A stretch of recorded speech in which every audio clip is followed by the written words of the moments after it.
AliExpress offers options that a lot of other stores can't really do, and it offers some interesting offers where it would be these sort of off-brand products that have a certain draw to them because they are just so unique in execution and what it is that they actually represent. And this is a good example of such a product where you have a mobile CPU that has been soldered onto a custom motherboard that in this case offers 2 DIMM slots as well as a 8 times 8 lane PCIe slot, as well as I think two I think it should say, but either 1 or 2 NVMe slots. Now this is of course, yeah, 2 NVMe slots. And this is an interesting thing to offer for such a small form factor and relatively low price. And that's sort of why I'm making this video, is because in yesterday's video we looked at a computer that would challenge the handhelds of today. And I thought more about it, and I think something like this makes more sense, where this is a much smaller form factor and something that comes with an eGPU, not an eGPU, an integrated GPU, an APU, and it's an interesting thing to look at because you get a lot of options. So in this case, you get to choose between a Ryzen 9 7940HS for 7,000 Rand, which is right around, in terms of dollars, that would be around $400. Or you can choose either a Ryzen 9 6900HX for 5,300, which is about $350, or a Ryzen 7 7840HS, which is just under 6,000 Rand, which would also be right around this. Okay, with the if you choose to add the CPU cooler, it's obviously going to be a bit more, but if you choose the 7840S with the CPU cooler, it's going to be around 6,000 Rand, which is also right about between $350 and $400. I don't know what the conversion rate is exactly, but it's in that range. And this is to me, this is a very interesting thing to look at.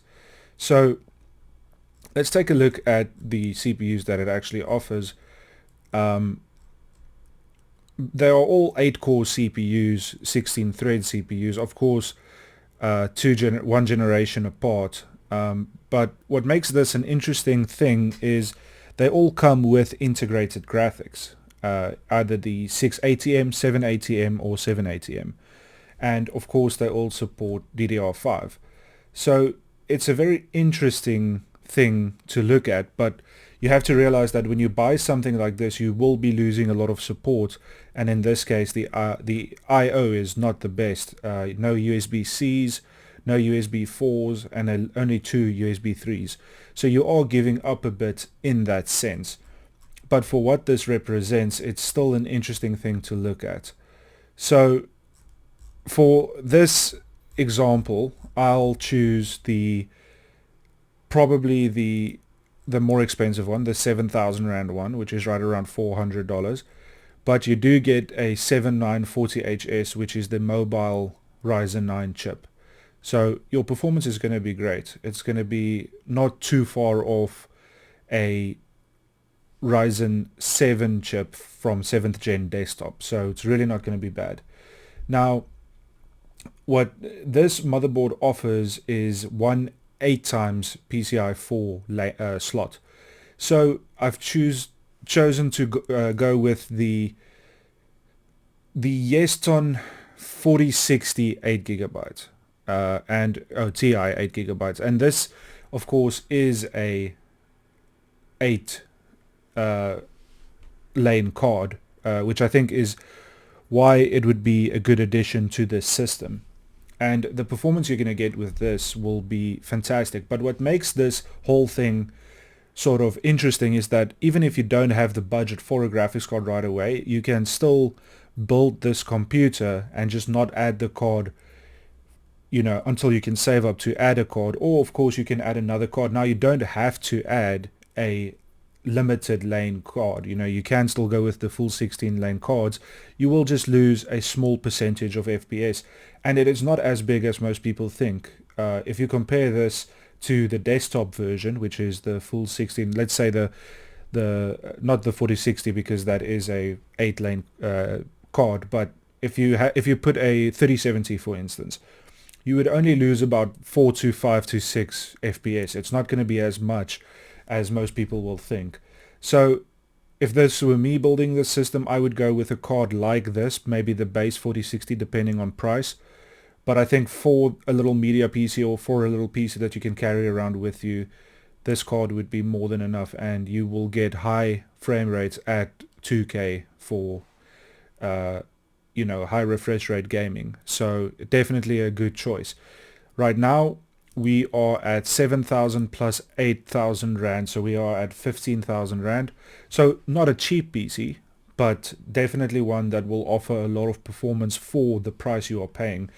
I'm aiming to be at right about 20,000 Rand for the entire system. Now, as for RAM, this motherboard is not going to run your RAM at optimal speeds. I believe this will only go to about 4,800 megahertz. I'm not sure if it states it anywhere, but that's what I think. I think those are the top speeds that you can expect with this. And of course, due to the limited motherboard, the BIOS is not going to be the best thing in the world. So don't expect to be overclocking and fooling around with it too much. I would choose the white RAM. It doesn't have to be an A data stick. I just think this is a good price and it is on a big sale. But I would choose a generic, if you can, DDR5 stick, and expect that you will be getting a little bit lower speeds, but it's still going to be fantastic. And I would probably get 16 gigs of it if it is just for gaming. Now you need an NVMe drive. For this you can really just choose whatever you like. I would probably take something like this, but it doesn't matter too much, and you can save up and buy a bigger one down the road if you are limited by budget. This one is a Gen 3, and this one is only a 500 gigabyte. I do think we have space in the budget to go up to the 1 terabyte, but whatever you want to do, if it were me, I would probably buy 2 1 terabytes or 2 terabytes depending on price.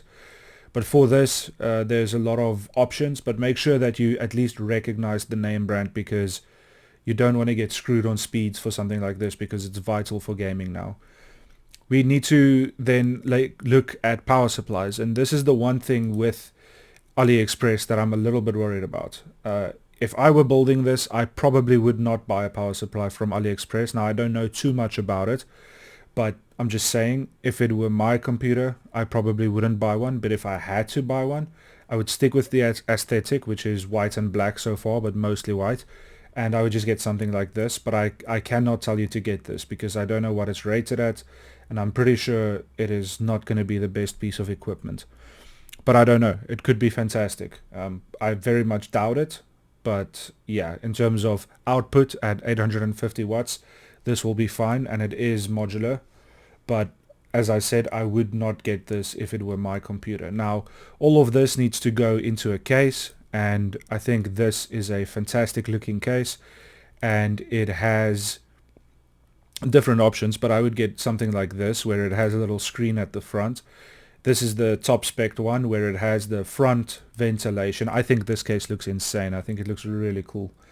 It has the front mesh for airflow. This is of course a very small factor PC. And then it has I like the screens that these things come with now. My computer has one as well. And you can check what your temperatures are, and this is small enough to sort of be a console killer kind of thing. In this case, I'm comparing it to handhelds, and this is going to come in at around 20,000 Rand, which is right around the same price as the handheld we were looking at yesterday, the Ally X, which is 18,000 Rand. This is going to be about, all of this together is about 18,000 Rand, so it's about $1,000 for this computer we are looking at here. Now, I really like this case. I'm not sure what it comes with, but I don't think you get any fans with this, but you can add fans if you want to. This thing is a mobile chip. It's not going to run hot at all, and it does come with this little white CPU cooler, which is going to fit in quite well as well. So to summarize, we are getting an 8-core CPU, 7th gen AMD. We are getting a little CPU cooler. We get 2 DIMM slots. We are going to run at 4800 megahertz for our DDR5 RAM. We will have 16 gigs of it. We are getting a 4060 Ti, which is an 8 gigabyte card, and we are getting probably not a power supply from here, but if we have to, we are getting a generic power supply and a case which I think looks fantastic, as well as a 12 gigabyte or 1 terabyte NVMe depending on your needs. But all in all, a very cool computer, very good looking, especially the case, and that's the big thing here. Cool aesthetic with the white and black, mostly white. I think that would pop really well.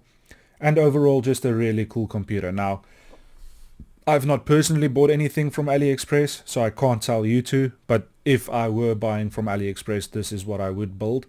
And I would probably rather do this than the computer we looked at yesterday from EveTech, because this is a bit closer to that budget, and this is more in line with a handheld device even without the graphics card. So if you bought this without the graphics card, you would be right around 14,000 Rand, which is $800, and you would still, I'm not sure if you would beat, but you would be around the same performance level as a handheld if you did not have the budget to add a graphics card right at this moment. So yeah, that's what I would do. There's a lot you can do, and the site is very interesting to look at, but I can't recommend shopping from it because I haven't done that. But there are definitely a lot of cool deals on here and a lot of innovative pieces of tech. So yeah, this is probably what I would do. What do you think? Do you agree? Do you disagree? Do you think this is a cool looking PC? Do you think this will even perform well? You will be limited in some capacity with the BIOS options and some of the limited things in terms of the motherboard I/O and stuff like that. Probably subpar power delivery. But all in all, for gaming, I think you would have quite a cool PC on your hands. Let me know what you think, and I hope to see you in the next one. Cheers.